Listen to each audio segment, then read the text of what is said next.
Bismillahirrahmanirrahim. Assalamualaikum warahmatullahi wabarakatuh. Apa khabar semua anak murid Ustaz? Ustaz harap semuanya berada dalam keadaan sihat sentiasa. InsyaAllah pada hari ini kita akan membincangkan tajuk mengenai simpulan bahasa. Simpulan bahasa adalah salah satu daripada jenis peribahasa. Simpulan bahasa merupakan jenis peribahasa yang paling mudah dan ringkas. Pada hari ini Ustaz akan senaraikan 10 peribahasa berserta 10 contoh ayat. Contoh yang pertama ialah alas perut. Maksudnya ialah orang yang makan sedikit untuk sementara waktu. Contoh ayatnya ialah Amran makan sekeping roti sebagai alas perut. Yang kedua, anak emas. Maksud anak emas ialah orang yang dikasihi oleh ibu bapanya atau majikannya. Sebagai contoh, Sofia pekerja yang rajin. Tidak hairanlah saya jika ia menjadi anak emas Tuan Adnan. Seterusnya, banyak mulut. Maksud banyak mulut ni ialah orang yang suka bercakap. Mana-mana dia pergi je, selalu ada dia. Selalu ada suara dia yang akan bercakap. Contoh ayat yang kita boleh ambil ialah sikap Mona yang banyak mulut itu tidak disenangi oleh rakan sekelasnya. Seterusnya, buah tangan. Maksud buah tangan ni ialah pemberian. Contoh ayat ialah setiap kali ke luar negeri, ayah pasti membawa buah tangan untuk kami. Seterusnya, iri hati. Maksudnya ialah perasaan cemburu.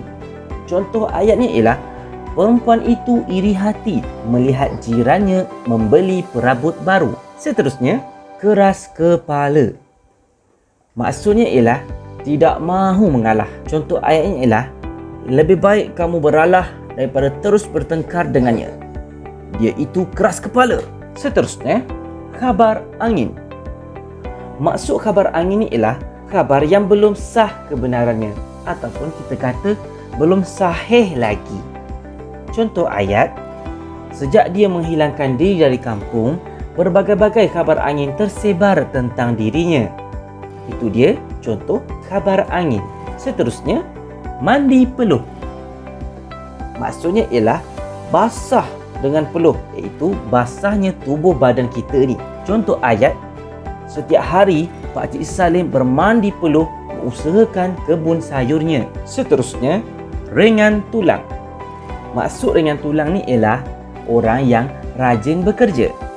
Contoh ayatnya ialah kawasan rumah Encik Samad selalu bersih kerana tukang kebunnya ringan tulang. Dan yang terakhir, ulat buku. Maksudnya ialah orang yang tekun membaca. Contoh ayatnya ialah Maryam gemar membaca buku sehingga rakan-rakannya menggelarkan dirinya ulat buku. Baiklah murid-murid, itu adalah 10 simpulan bahasa berserta dengan contoh ayat yang telah Ustaz senaraikan sebentar tadi.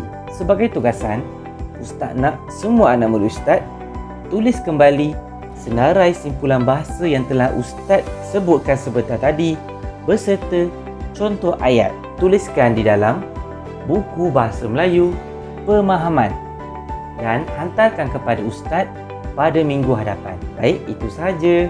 Dijumpa lagi di kelas minggu hadapan. Assalamualaikum warahmatullahi wabarakatuh.